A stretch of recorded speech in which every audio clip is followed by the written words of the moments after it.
Hey there, Drawyah here, and welcome to 5 Freewares in 5 minutes.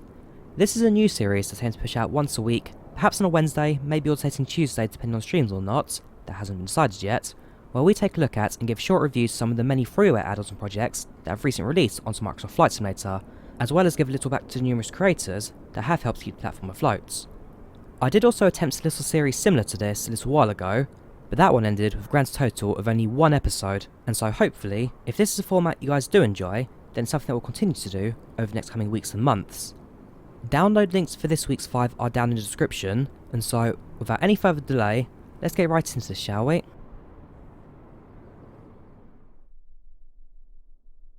To kickstart things, we first take a look at the A320neo by the Fly-by-Wire team. This aircraft includes all new systems for the default Airbus A320neo within Microsoft Flight Simulator, and by recently going standalone, has enabled the devs to really expand what they can do with the aircraft. With a completely reworked flight management computer and flight dynamics that really help with the feel of flying the real thing, this aircraft has now become the standard in high quality for both freeware and payware add-ons within this platform. Recent additions such as Autoland, the EFB tablet and working printer also gives you a lot more to do and work with in flight, to ensure that you're always getting the maximum simulated experience whenever you're in the virtual cockpit. Sounds too have also been improved and resampled over the default aircraft to give you that 40FM Leap 1A flying experience. It's an aircraft that has almost become a staple to veteran flight sim users and is definitely a must-have to fly.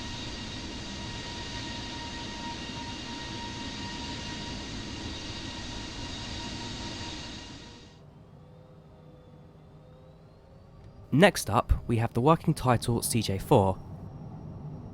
This nimble bizjet is widely flown in and around the world, with the working title team massively upgrading the aircraft that comes with Microsoft Flight Simulator by default.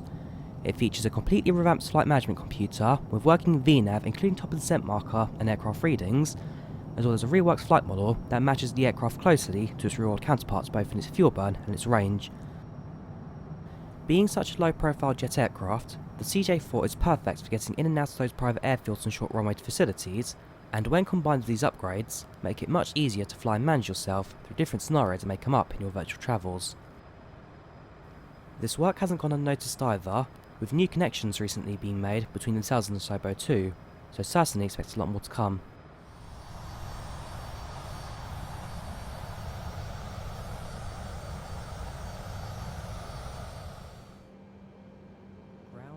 Pushback Zoomer is a simplistic little tool that enables a higher level of realism of both ground service and pushback.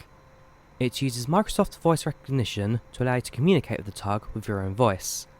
Instead of relying on default ATC to manually sight your push and face direction, you can now use simple commands such as request pushback or turn by 45 degrees right to control the tug in front to position the aircraft exactly where you want it. Yes. It also works with compass direction, allowing you to face north, south, east or west, making it especially useful when flying on the online networks.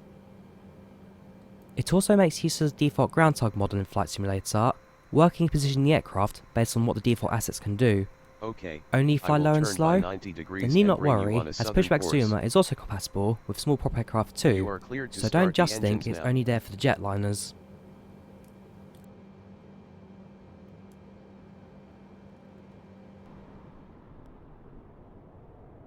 OSLO 2020 by Captain Vestad completely changes the scenery in and around the default Oslo Gardermoen airport, which was outdated both in satellite imagery and terminal building itself.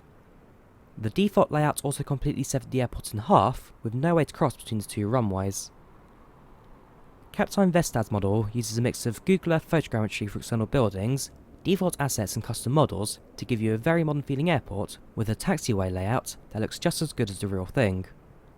Every single parking spot, taxiway and detail has been added or modified by hand to ensure that each aspect of the scenery is in its correct place. New materials and textures have also been added to the landscape. Being a hub for Scandinavian airlines, as well as forming a bridge to a lot of European destinations, it's an airport that I'm sure most will have flown through in Microsoft Flight Simulator, if not in real life, making it a must-have.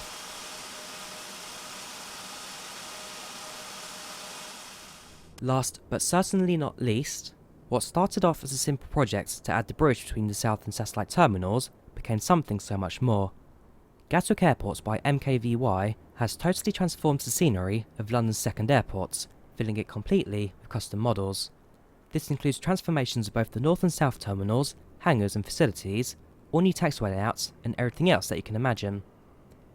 The airport also features a fully animated GTR railway station with moving trains, as well as a moving terminal shuttle that moves between the two buildings.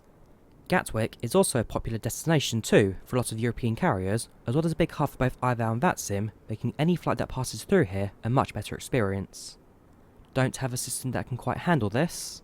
Not to worry, as there are several other versions out there too, with different levels of detail, meaning that you can also have the right version for you without the need to strain your computer. There are also a few Easter eggs thrown around the scenery too. Can you spot the grizzly bears?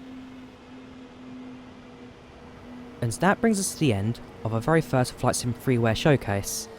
I hope you guys enjoyed the watch, and please do give something to download, as by showing support to the Freeware devs by downloading and using what they have to offer, it can only brighten any future experience we'll have of the platform, with all new Freeware aircraft and sceneries for us all to enjoy.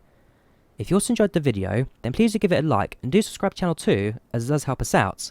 Otherwise, I thank you for watching and hope to see you again in the very near future. Take care, have a good one, and bye bye.